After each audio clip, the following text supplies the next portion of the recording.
तो अगला टॉपिक हमारा है electric field due to a spherical shell of a charge.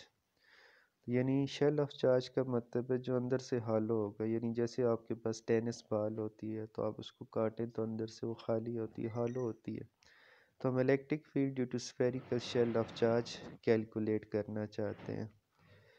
तो देखें हम एक consider a thin spherical shell of radius R. हम एक thin spherical shell of radius R ले लेंगे जिसके ऊपर चार्ज क्यू डिस्ट्रीब्यूटेड है और उसकी जो सरफेस चार्ज डेंसिटी है वो सिग्मा है। ठीक है, तो यानी हमने एक स्फेरिकल शेल ले लिया जिसका रेडियस आर है, उसके ऊपर चार्ज क्यू डिस्ट्रीब्यूटेड है और उसकी जो सरफेस चार्ज डेंसिटी है वो सिग्मा है। तो देखें सरफेस चार्ज डेंसिटी क्या होती है, charge distributed per unit area, sigma is equal. अब देखें क्योंकि ये स्फेरिकल शेल है तो स्फेरिकल शेल का एरिया क्या होता है, सरफेस एरिया 4 पाई r² होता है। तो ए की जगह क्या आ गया, 4 पाई r² आ गया। तो ये सरफेस एरिया ऑफ स्फीयर है। ठीक है, अब देखें यहाँ से Q हमारे पास क्या आ जाएगा, 4 पाई r² उस साइड पे मल्टीप्लाई हो जाएगा तो Q हमारे पास क्या आ जाएगा, 4 पाई r² इंटू सिग्मा। तो ये चार्ज डिस्ट्रीब्यूटेड आ गया जो कि हमने पूरे स्फेरिकल शेल पे, ठीक है, डिस्ट्रीब्यूट किया हुआ है।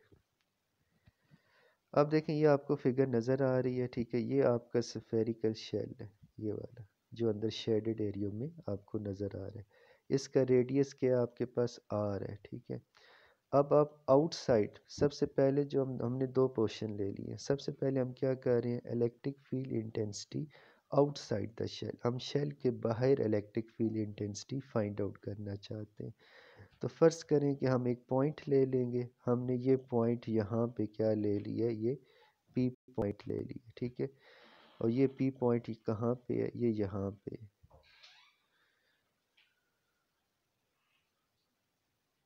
ये आपका पी पॉइंट है यहाँ पे। ठीक है, ये वाला।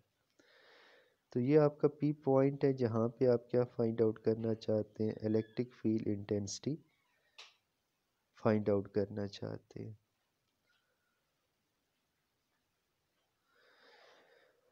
Consider a point P outside the shell, यानी यहाँ पे पॉइंट पी है। Consider a point P outside the shell, we want to find out the electric field intensity due to this charge distribution. यानी यहाँ पे चार्ज डिस्ट्रीब्यूटेड है, यहाँ पे इस पोर्शन पे सारा। तो अगर इस पे चार्ज, तो इस सरफेस पे ये आपके पास सारा यहाँ पे चार्ज डिस्ट्रीब्यूटेड है। ठीक है, और आप पॉइंट पी पे क्या फाइंड आउट करना चाहते हैं, इस पॉइंट पे आप इलेक्ट्रिक फील्ड इंटेंसिटी कैलकुलेट करना चाहते हैं। अब देखें,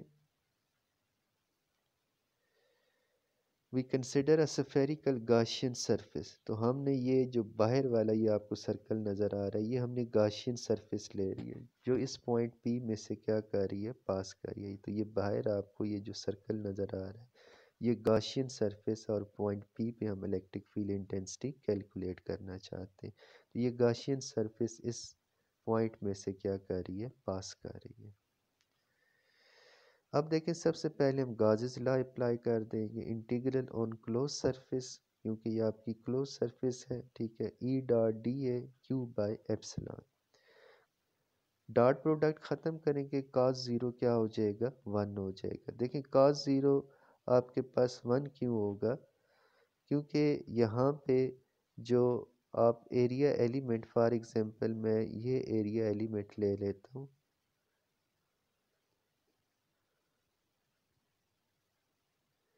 यानी फॉर एग्जांपल मैंने ये एरिया एलिमेंट ले लिया है, तो यहाँ पे इलेक्ट्रिक फील्ड इंटेंसिटी की डायरेक्शन ये है, तो एरिया की डायरेक्शन भी यही होगी। तो दोनों आपस में क्या होंगे, पैरेलल होंगे। इस वजह से cos 0 क्या हो जाएगा, 1 हो जाएगा। तो यहाँ पे देखें तो cos 0 1 हो जाएगा। ठीक है, क्योंकि E और DA पैरेलल है। तो आपके पास इंटीग्रेशन ये आ जाएगी। ठीक है, देखें E इससे आउट हो जाएगा। E इसलिए इससे आउट हो जाएगा क्योंकि आप फॉर एग्जांपल यहाँ पे ये आपने एरिया एलिमेंट लिया हुआ है, तो यहाँ से लेके यहाँ तक डिस्टेंस फॉर ऑल सरफेस क्या है, ये सेम है, ठीक है। और इसके अंदर जो चार्ज डिस्ट्रीब्यूटेड है यूनिफॉर्मली वो भी क्या है, सेम है। इस वजह से यहाँ पे इलेक्ट्रिक फील्ड इंटेंसिटी क्या हो जाएगी, इंटीग्रल से बाहर आ जाएगी।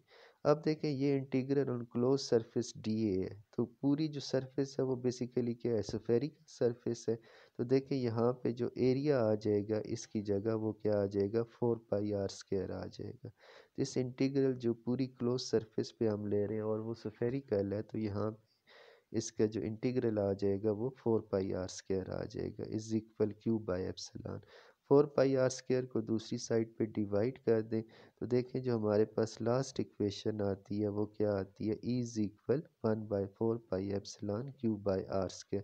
तो ये इलेक्ट्रिक फील्ड इंटेंसिटी आपके पास आ जाती है, ठीक है, जो कि just like a point charge जैसे होती है उसी तरह, यानी पॉइंट चार्ज की वजह से जितनी इलेक्ट्रिक फील्ड इंटेंसिटी होती है। तो ये हमने क्या कैलकुलेट कर ली है, electric field intensity outside the shell.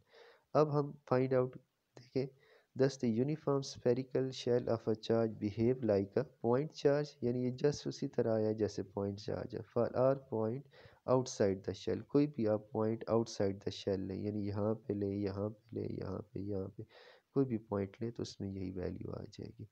अब हम फाइंड आउट करना चाहते हैं इलेक्ट्रिक फील्ड इंटेंसिटी। यहाँ पे थोड़ा सा वो बेसिकली इनसाइड द शेल आना चाहिए था, ठीक है। तो यहाँ पे ये थोड़ा सा स्लाइड के अंदर थोड़ी सी गलती आ गई है, ठीक है। तो इसे आप आउटसाइड के बजाय हम क्या कहेंगे, ये बेसिकली आपके पास इनसाइड है, ठीक है,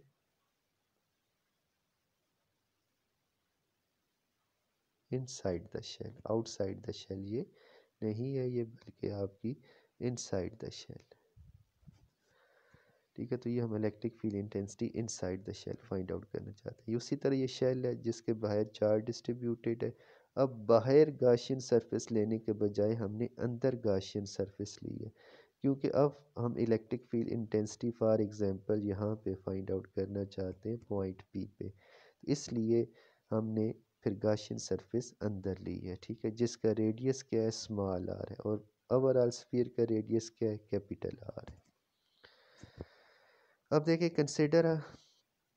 consider a point P inside the shell. We want to find the electric field intensity E at point P due to this symmetrical charge distribution. तो हमने क्या consider किया, we consider a spherical Gaussian surface of radius small r which is less than r, ठीक है, which is passes through the point P। तो हमने Gaussian surface inside ले ली है जो उस point में से क्या कर रही है, पास कर रही है। अब देखें सबसे पहले हम गाउसेस लॉ अप्लाई करेंगे। अकॉर्डिंग टू गाउसेस लॉ, ठीक है, integral on close surface E dot D A is equal Q/ε। अब देखें गाशियन सरफेस से बाहर है सारा चार्ज, गाशियन सरफेस के अंदर कोई चार्ज इनक्लोज्ड नहीं है, सारा चार्ज आउटसाइड है। इसका मतलब ये हुआ कि because the Gaussian surface enclose no charge therefore Q is equal 0।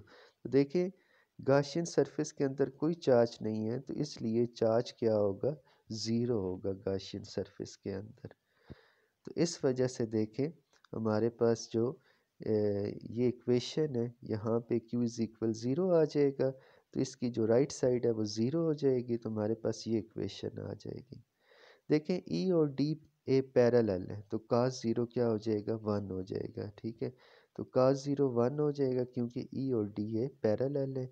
E constant है वो आउटसाइड आ जाएगा। एरिया आपका देखें अब इन दोनों का प्रोडक्ट ज़ीरो है, तो या E ज़ीरो होगा या डी ए ज़ीरो होगा।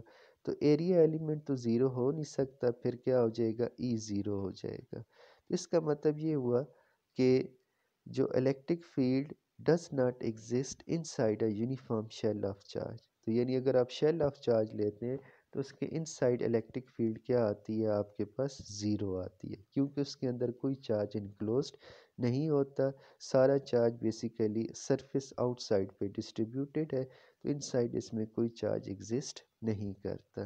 तो electric field inside the shell आपकी क्या आ जाती है, ज़ीरो आ जाती है।